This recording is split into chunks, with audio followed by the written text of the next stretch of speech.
Hello बच्चों, आप सब कैसे हैं? आप सब अच्छे होंगे। बायो ऑनलाइन क्लासेज में आपका स्वागत है।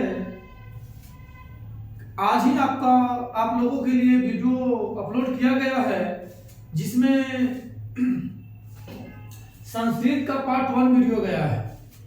संस्कृत ट्यूशन पार्ट 1 वीडियो गया है जिसमें पाठ के श्लोकों के बारे में परिचय दिया गया है।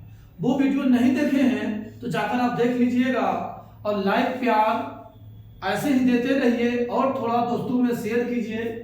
और आइए टाइम ज़्यादा वेस्ट न करते हुए हम लोग श्लोक जो मंगलम पाठ है ना बच्चों, वो मंगलम पाठ कम से कम 3 से 4 नंबर 100 नंबर के मार्क्स में 100 नंबर का संस्कृत है, उसमें से 3 से 4 मार्क्स इसी पाठ से पूछा जाएगा।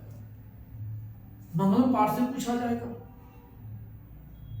3 से 4 पाठ मंगलम पाठ से पूछा जाएगा। तो इसमें से इन पाठ में मंगलम पाठ में जिनका रचयिता महर्षि वेद व्यास जी है, इसमें 5 श्लोक हैं। श्लोक को मंत्र भी कहा जाता है। इसमें कितने श्लोक हैं? 5 श्लोक को मंत्र भी कहा जाता है। प्रथम श्लोक ईशावास्य उपनिषद से लिया गया है। प्रथम श्लोक कहां से लिया गया है? बोलो बोलो, प्रथम श्लोक बोलो बच्चा जी, कहां से लिया गया है? बोलिए कहां से? प्रथम श्लोक ईशावास्य उपनिषद से लिया गया है। आइए इन श्लोकों के बारे में देखते हैं, सुनिएगा। कहता क्या है? हिरण्यमयेन पात्रेण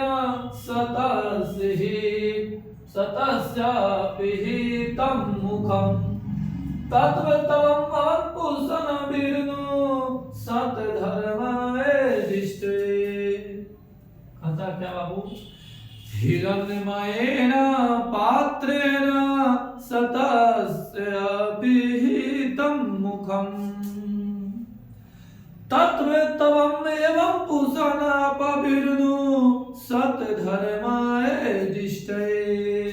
अर्थात इसका अर्थ हुआ, इस पाठ में परम पुरुष की महिमा गाई गई है और हम लोग सभी लोग भगवान से, यानी कि जो इसमें परम पुरुष हैं, उनसे प्रार्थना कर रहे हैं। क्या कर रहे हैं? आइए देखिए। कर रहे हैं, हे पूषण। पूषण को पूषा भी कहा जाता है। पूषण को पूषा भी कहा जाता है बाबू। पूषा या पूषण दोनों एक ही है और उसका अर्थ होता है सूर्य भगवान। ये परम पुरुष यहाँ है, इनको कहा गया है।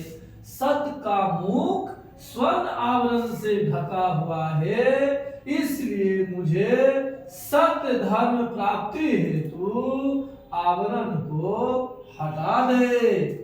क्यों? ताकि मैं सत्य को जान सकूं, सत्य को पहचान सकूं। ऐसा क्यों कहा गया है? ऐसा महर्षि वेद व्यास जी श्लोक में क्यों लिखे हैं? सारी बातों किताबों में क्यों दी गई?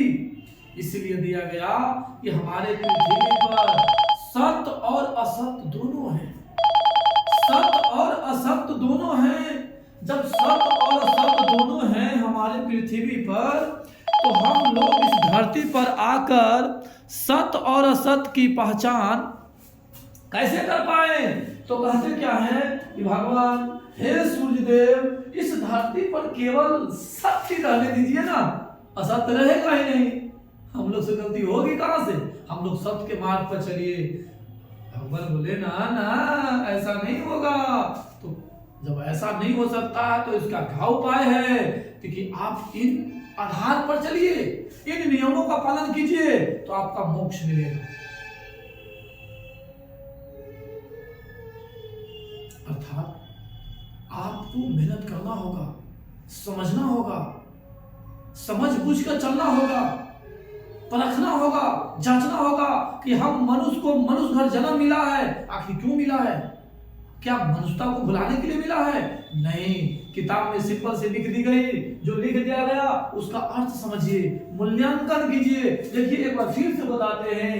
कहता है, हिरण्मयेन पात्रेण सतस्य पिहितं मुखं तत्वतमं एवं पुषाणा प्रवीर्णु सत धर्माय दृष्टे। इसका हे कुशान, हे सूर्यदेव, सत का मुख स्वर्ण आवरण से ढका हुआ है, इसलिए मुझे सत्य धर्म प्राप्ति हेतु आवरण को हटा दे। यानी कहने का मतलब हुआ हिरण्मयेन पात्रेण सतस्य पिहितं मुखम। हिरण्मयेन का होता है ज्योतिर्मय। ज्योतिर्मय का अर्थ हुआ तेज प्रकाश। क्या हुआ? तेज प्रकाश। पात्रेण बर्तन, सत मतलब सत्य मतलब सत्य की, अपिहितम मतलब ढका हुआ, मुखम तत्व एवं पूषाणा बिंदु सत्य धर्माय दृष्टे। इसका कहने का मतलब बाबू ये देखिएगा बच्चों, हिरण्मयेन पात्रेण सतस्य पिहितं मुखम, यानी सत्य का मुख हिरण्मयेन अर्थात ज्योतिर्मय या तेज प्रकाश से ढका हुआ है। उत्तर क्या बोलेंगे? सत्य का मुख किससे ढका हुआ है? ऑप्शन के अकॉर्डिंग चलना होगा। यदि ऑप्शन में हिरण्मयेन दिया है, इसी को मारेंगे। ज्योतिर्मय दिया है, इसी को मारेंगे। तेज प्रकाश दिया है या सोने सा दिया है, इसी को मारेंगे। क्या सर सभी क्वेश्चन, सभी ऑप्शन एक ही क्वेश्चन में आ जाए तो तब क्या करेंगे? हम लोग क्वेश्चन आंसर भी इस वीडियो के बाद करेंगे, तो वहां भी इसकी चर्चा कर लेंगे। आप चिंता न करें, आपकी चिंता मैं करूंगा, सारा सलूशन मैं करूंगा। बस आप वीडियो को देखते जाइए, लाइक प्यार सब्सक्राइब और दोस्तों में शेयर करते जाइए। ध्यान दीजिए, यानी कि जो सत्य का मुख है वह हिरण्मय तेज प्रकाश ज्योतिर्मय आवरण से ढका हुआ है। हम सतवानों को, हम धर्मवानों को सत्य की प्राप्ति हेतु उस आवरण को हटा दें, ताकि हम सत्य को देख सकें, पहचान सकें, जान सकें और भगवान मुझसे गलतियां ना हो, असत्य काम ना हो, मैं सत्य पर चल सकूं। दूसरा श्लोक देखिए, दूसरा श्लोक, अनुमन्यान महतो मह्यान आत्मस्य जंतो नेतो गुहयम्। अनुमन्यान महतो मह्यान आत्मस्य जंतो नेतो गुहयम्। तम क्रतुपश्यति विदुषको धातु प्रसाद आत्ममहिमान आत्मनो। धातु प्रसाद महिमान आत्मनो।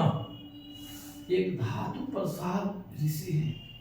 ऋषि को कहा गया है कि अनुमन्यान अर्थात प्राणियों की यह आत्मा हृदय रूपी गुहा में अर्थात गुफा में, हृदय रूपी गुफा में बंद है, जो अणु अर्थात सूक्ष्म से भी सूक्ष्म और बड़ा से भी बड़ा रूप में है। बच्चों थोड़ा यहाँ आप लोगों को दिखाई ना दे रहा होगा, मैं इसको आपको कोशिश करता हूँ दिखाने का, देखिएगा। एक मिनट, थोड़ा सा बच्चों, थोड़ा सा। अब आप लोग अच्छे से देख पाएंगे, आप लोग अच्छे से देख पाए, आप लोग अच्छे से देख पाए, आप लोग अच्छे से देख पाए। चलिए धीरे धीरे बच्चों सुधार कर देंगे, बस अभी शुरुआती है ना। देखिएगा कि एक वीडियो, दो वीडियो, कुछ न कुछ परिवर्तन होते जा रहा है। एक समय ऐसा आएगा, ज्यादा समय नहीं लगेगा, 2-4-10 दिन लगेंगे, सिस्टम सुधर जाएगी। 2-4 दिन लगेंगे, सारी बात हो जाएगी। 2-4 दिन लगेंगे, बात करते जाएंगे। अनुमन्यान महतो महीनान आत्मस्य जंतो नेतो गुहयम्। तम क्रतुपश्यति विदुषको धातु प्रसाद आत्ममहिमाना आत्मना। अर्थ हुआ प्राणियों के यह आत्मा हृदय रूपी गुहा अर्थात गुफा में बंद है, जो अणु यानी सूक्ष्म से भी सूक्ष्म और बड़ा से भी बड़ा रूप में है। अर्थात कहने का मतलब हुआ प्राणियों का आत्मा कहाँ है जी? अर्थात आत्मा कहाँ स्थित रहती है? हृदय रूपी गुफा में। आत्मा कहाँ स्थित रहती है? हृदय रूपी गुफा में। बड़ा से बड़ा कौन है? आत्मा। बड़ा से बड़ा कौन है? आत्मा। छोटा से छोटा कौन है? आत्मा। सूक्ष्म से भी सूक्ष्म कौन है? आत्मा। या सूक्ष्म से सूक्ष्मतर कौन है? आत्मा। आत्मा कहाँ स्थित है? प्राणियों के हृदय रूपी गुफा में या गुहा, गुफा यानी गुहा, गुफा कहो या गुहा कहो। आत्मा कहाँ स्थित है? प्राणियों के हृदय रूपी गुहा। यानी एक मुर्गा है, उसमें भी आत्मा है। हम जानवर, गाय, बकरी, भैंस, चींटी, सारे में आत्मा है। बताइए, मानव उन सबको क्या करता है? सब में भगवान है। आत्मा परमात्मा का रूप होता है। आत्मा किसका रूप होता है? परमात्मा का। सोचिए बच्चों, कैसे हम सब मानव हैं सिर्फ कहलाने के लिए। चलिए हम लोग पाठ में बात करते हैं। ज्यादा बस इन एग्जाम के रिव्यू से देखेंगे। पाठ है रेगुलर के लिए 25-26 बैच एग्जाम पड़ जाएंगे ना 26 में, तो फिर उनके लिए फिर रेगुलर विद्यार्थियों के लिए स्टार्ट किया जाएगा और सभी वर्गों के लिए स्टार्ट करेंगे। अब बिल्कुल बेहतर करेंगे। आप लाइक, सब्सक्राइब और सपोर्ट करते रहिए। बस छोटी मोटी जो त्रुटियां होती होगी माफ कर दीजिएगा। नया नया हो ना कैमरा के सामने। क्या कहता है? अनुअन्यान महतो मह्यान आत्मस्य जंतो निहतो गुहायाम तम क्रतु पश्चाति वित्सको धातु प्रसाद आत्म महिमान आत्मना। मतलब अणु से भी अणु और बड़ा से भी बड़ा कौन है? आत्मा। अणु से भी अणु और बड़ा से भी बड़ा, अर्थात सूक्ष्म से सूक्ष्म, छोटा से छोटा आप अपने नंगी आंखों से नहीं देख सकते, बड़ा से बड़ा वो भी आप आंख से नहीं देख सकते। तो अणु से छोटा से भी छोटा, बड़ा से भी बड़ा कौन है? आत्मा। आत्मस्य जंतु निहतो गुहायाम, यानी आत्मा जो स्थित होती है वो जीवों के, प्राणियों के हृदय रूपी गुफा में बंद है। गुहायाम मतलब गुहा यानी गुफा में बंद है। तम क्रतु पश्चाति वित्सको, तम क्रतु मतलब तुच्छ बुद्धि वाला भी, कम बुद्धि वाला भी लोग आत्मा के बारे में जान जाते हैं। आत्मा के बारे में जान जाते हैं। या विद्वान लोग कहीं कहीं इसके अर्थ तम क्रतु का मतलब तुच्छ बुद्धि भी देता है और विद्वान भी देता है। मतलब जिसका ज्ञान है, जिसका ज्ञान ना भी है, फिर भी वो आत्मा के बारे में यदि जान गया तो परम पिता परमेश्वर के पास मतलब धाम से मुक्त हो जाएगा। बस पहचानने के लिए क्या है? प्राणियों की यह आत्मा हृदय रूपी गुहा में बंद है, जो अणु सूक्ष्म से भी सूक्ष्म है और बड़ा से भी बड़ा रूप में है, जिसे बस में नहीं किया जा सकता। आपसे पूछेगा किसे बस में नहीं किया जा सकता है? आत्मा को। आज तक इतना वैज्ञानिक जमाना हुआ लेकिन अभी तक आत्मा को कैद नहीं किया गया, वरना कोई आज आदमी को मरने नहीं देता। आत्मा का पूरा मेंटल दम पूरा पदार्थ छिटी पिटी करके निकाल लेता, इतना वैज्ञानिक बढ़ गया। लेकिन आत्मा को बस में नहीं किया जा सकता है, चाहे जो भी कर लिया जाए, क्योंकि सूक्ष्म से सूक्ष्म, बड़ा से बड़ा। फिर कहाँ रखोगे उसको? कैसे कैद करोगे? नहीं, उसको कैद नहीं किया जा सकता है। किया जा सकता है इस इंद्रियों के प्रभाव से विद्वान शोक रहित होकर उस श्रेष्ठ परमात्मा को देखता है, अर्थात पहचानता है, जानता है। तो इंद्रियों के बारे में अर्थात ये आत्मा के बारे में जो जान गया वो परम पिता परमेश्वर को देखता है, भगवान को देखता है, अल्लाह को देखता है, खुदा को देखता है। यानी जो भी आप जिन नामों से जानते हैं, क्योंकि हरि का 1000 नाम है, अलग अलग धर्म के लोग होते हैं, अलग अलग उनका नाम लेते हैं। आप जिस नाम से पुकारते हैं आप उनको देखेंगे यदि सत्य के मार्ग पर चलोगे। आत्मा को जान जाओगे कि जे मेरे अंदर आत्मा है वही मुर्गे के अंदर आत्मा है, वही गाय भैंस हर प्राणियों के, हर जीवों के अंदर आत्मा है। जिस दिन आप देखने लगोगे, पहचानने लगोगे, जानने लगोगे, धीरे धीरे आपका ताकत बढ़ते जाएगा। ये पाठ में बताया गया है। तो 1 मिनट का एनालाइज कर लेते हैं, 2-4 ऑब्जेक्टिव कर लेते हैं ताकि आप कितना पढ़ें। लेकिन हाँ, एक बात ध्यान दीजिएगा। क्या ध्यान देना है गुरु जी? ध्यान ये देना है, प्रथम श्लोक है, दूसरा श्लोक है, 3 श्लोक बचे हैं। इसके नेक्स्ट वीडियो वाले में 3 श्लोक कर देंगे, फिर क्वेश्चन आंसर में आ जाएंगे, हिंदी में भी आएंगे और भी सब्जेक्ट में आएंगे। जो जो त्रुटियां है ना, त्रुटि ना भी है फिर भी आप बोल दी सर एक बार आप अपने तरफ से बढ़ा दीजिए, ये सब्जेक्ट भी लेकर आ जाइए।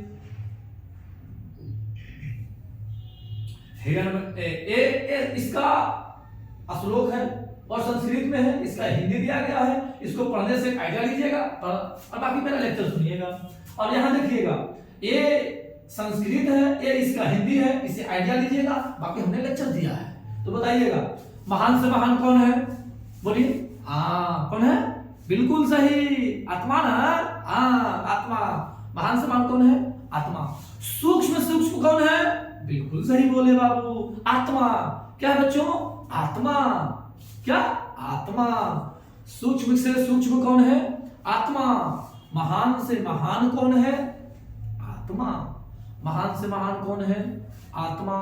सूक्ष्म से सूक्ष्म कौन है, आत्मा। किसे बस में नहीं किया जा सकता है, आत्मा को। किसे बस में नहीं किया जा सकता है, आत्मा को। किसे जानकर लोग शोक रहित होते हैं, आत्मा को। किसे जानकर शोक रहित होते हैं, आत्मा को। शोक रहित कहने का अर्थ हुआ बच्चों कि कोई, जैसे कोई आदमी या कोई प्रिय हो, चाहे वो जानवर प्रिय हो, चाहे मनुष्य प्रिय हो, जिससे उसका लगाव हो, यदि उसका मृत्यु हो जाए, जो विद्वान लोग होते हैं, जो आत्मा के बारे में जानते हैं, वो शोक रहित नहीं करते, मतलब चिंता नहीं करते हैं, दुखी नहीं होते हैं। वो जानते हैं कि हमारा यह शरीर नश्वर है, इसके अंदर, इसमें एक आत्मा है, और आत्मा का यह सब कपड़ा है। जो शरीर है ना, वो कपड़ा है, एक दिन तो मैल होना ही है। अगर मैल ना भी हुआ हो, आप बिना मैले के फाड़ दें तो खराब तो होना ही है ना। तो वो तो आत्मा एक दिन छोड़कर निकल जाएगी, आत्मा चली जाएगी। तो वो आत्मा जाती है, जो कि आत्मा अमर है। आत्मा क्या है, एकदम अमर, वो कभी नहीं मरती। हमारा शरीर नश्वर है और आत्मा अमर है। और जो आत्मा के बारे में जानता है, वो समझता है कि आत्मा तो अमर है, हमारी नश्वर शरीर यही रह जाना है, क्योंकि यह मृत्यु लोक है। जो जो यहाँ आया, वो सब यहाँ से गया। जो बच गया है, उन्हें भी एक दिन जाना है। चलो बच्चों, आज के लिए इतना ही, फिर मिलते हैं नेक्स्ट वीडियो में। तब तक के लिए इतना ही। अपना रखिएगा ख्याल, ठंडी का मौसम है, और वीडियो का भी देखते रहिएगा। धन्यवाद।